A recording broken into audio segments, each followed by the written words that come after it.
Hello भाई लोग, क्या हालचाल। तो आज की जो वीडियो है इसमें मुद्दा है 11th क्लास। क्योंकि 11th क्लास से रिलेटेड मैंने बहुत कम वीडियोस डाल रखी हैं। डाली मतलब ऑलमोस्ट सारे चैप्टर है, लेकिन काफी पुरानी वीडियोस हो चुकी है। मतलब 1-1.5 साल पुरानी, शायद 1 साल से पुरानी वीडियो है। 2 साल तो नहीं हुए अभी। टॉपिक भी सारे कराए, वन शॉट में ही कराए सारे के सारे। लेकिन अब बच्चे मुझसे थोड़े से कुछ कमेंट्स में आए हैं कि 11th क्लास में क्या स्ट्रेटजी रहनी चाहिए, 11th क्लास में क्या इंपॉर्टेंट है। तो देखो जी, पहली बात, इंपॉर्टेंट 11th क्लास में जो भी होगा वो आपका टीचर आपको बताने वाला है। क्योंकि होता क्या है ना, स्कूल से स्कूल में डिफर करता है कि कौन सा चैप्टर कितने वेटेज में रखने वाले हैं वो आपके स्कूल के टीचर। तो एक तो ये उस चीज पर डिपेंड है। दूसरा, लेकिन अगर हाँ आप मुझसे पूछो कि 11th क्लास में क्या पढ़ें जो आपको 12th में काम आएगा, तो कुछ तो कहते हैं 11th का अकाउंट्स बेसिक है और ये सब कुछ आना चाहिए। तो नहीं, ऐसा नहीं है। 11th क्लास में आप पासिंग मार्क्स का करो या फिर 80 में से 80 स्कोर करो और 100 में से 100 11th क्लास में, इतना कोई फर्क नहीं पड़ता। इंपॉर्टेंट है कि 12th में आप 100 में से 100 स्कोर कर रहे हो। लेकिन हाँ, एक अच्छी हैबिट तो बनानी चाहिए कि अगर आप 11th क्लास से ही अच्छा स्कोर करने की आदत डालोगे या आप बचपन से ही अच्छा स्कोर करते हैं तो आप अभी भी अच्छा स्कोर कर रहे होगे। कुछ बच्चे ऐसे होते हैं 8 तक अच्छे होते हैं, उसके बाद खराब हो जाती है परफॉर्मेंस, नंबर अच्छे नहीं आते। तो मेरे कहने का तात्पर्य सिर्फ इतना सा है कि आप अभी जो तैयारी कर रहे हो उसमें 11th क्लास की जब तैयारी कर रहे हो आप, तो 11th क्लास में आपके लिए जो इंपॉर्टेंट टॉपिक रहने वाले हैं ना, उसमें सबसे फर्स्ट जो सबसे ज्यादा इंपॉर्टेंट है, जो तुम्हें आना ही चाहिए, उसमें थियरी बेसिस ऑफ अकाउंटिंग। ये सिर्फ 11th के लिए इंपॉर्टेंट नहीं है, ये 12th के लिए इंपॉर्टेंट नहीं है, ये तो जिंदगी भर के लिए इंपॉर्टेंट है। आगे चल के आप अकाउंटेंसी में किसी को भी कोई समझाओगे, रेफरेंस दोगे ना, तो उसमें rules regulations, concept, convention, principle पता होना चाहिए। तो थर्ड चैप्टर को ये रूल्स वगैरह नहीं, कंसेप्ट, प्रिंसिपल, इसको कर लो, अच्छे से कर लो, ये इंपॉर्टेंट है। उसके अलावा जो आपको दूसरा बहुत इंपॉर्टेंट चैप्टर है वो 8th चैप्टर है, जर्नल एंट्री। आपको आना ही चाहिए भाई, मैं कह रहा हूं लिख कर ले लो। अगर जब तक अकाउंटेंसी पढ़ोगे, सीए करोगे, सीए, एमए, सीएस जो भी करने के लिए कॉमर्स नहीं है, अगर कॉमर्स की फील्ड में ही आगे बढ़ना है, तो जर्नल एंट्री आपका पीछा नहीं छोड़ने वाली। और जर्नल एंट्री तैयार करनी है तो वो rules of debit credit, modern traditional, वो जो 6 चैप्टर ही 8th चैप्टर दोनों एक ही है। ये अलग अलग पता नहीं क्यों रखे हैं, एक में रूल्स बता रखे हैं और 8th चैप्टर में उसको अप्लाई करना सिखा रखा है। तो मैं उसको एक ही चैप्टर मानता हूं। तो अब जर्नल एंट्री इंपॉर्टेंट है, उसको कर लो।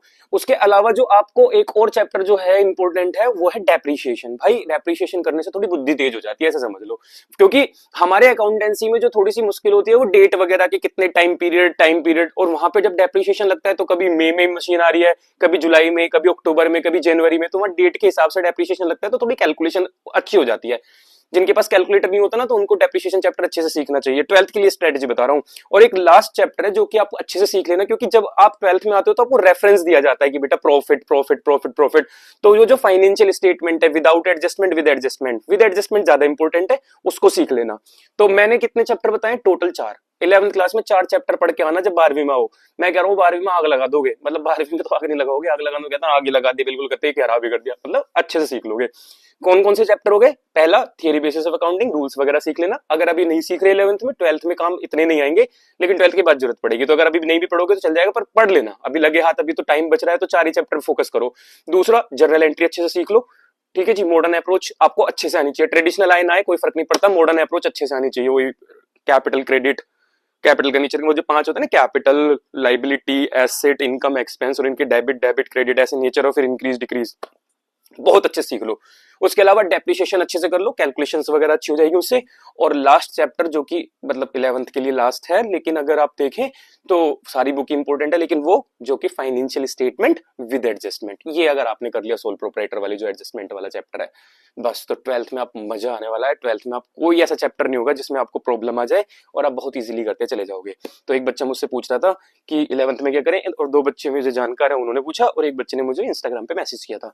तो सबके 5 बच्चे के होते साथ भाई का दिल बहुत बड़ा है, एकदम से आ गया वीडियो लेके और बताने के लिए कि क्या क्या चीजें इंपॉर्टेंट है, और मैंने तुम्हें बता दी। अब करो तुम तैयारी, हम मिलेंगे तुमसे अगली वीडियो में। तो अगर कोई ऐसा चैप्टर हो जिसमें तुम्हें लगता है कि इस पे वीडियो बनानी चाहिए तो मुझे बता देना, अभी 15-20 दिन के बाद बना दूंगा, टाइम मिल जाएगा मुझे। ठीक है, ख्याल रखो अपना, मजे करो। अभी 11th क्लास से 12th में आने वाले 2 महीने बच रहे हैं, तो साथ में पढ़ाई भी करो थोड़ी सी और मौज मस्ती भी कर लो, क्योंकि 12th में थोड़ा सीरियस हो जाना, फिर अच्छे मार्क्स लाने, अच्छी परसेंटेज करनी है, सीयूईटी के लिए अच्छे से पढ़ना है, तो स्टार्टिंग से ही पढ़ना पड़ेगा। वीडियो को जबरदस्ती लंबी कर रहा हूँ, मतलब कुछ बनता नहीं है, बेफालतू की बातें हो रही है, बट फिर भी भाई लोग, वीडियो बनाने में मजा तो आता है कि ऐसे ही बैठ के कुछ ना कुछ बोलता रहूं, पर फिर वही है ना, देखते नहीं हो तो फिर क्या ही फायदा मेहनत करने का। चलो, मजाक खत्म, मिलते हैं नेक्स्ट वीडियो में। बाय बाय, टेक केयर, जय हिंद, जय भारत।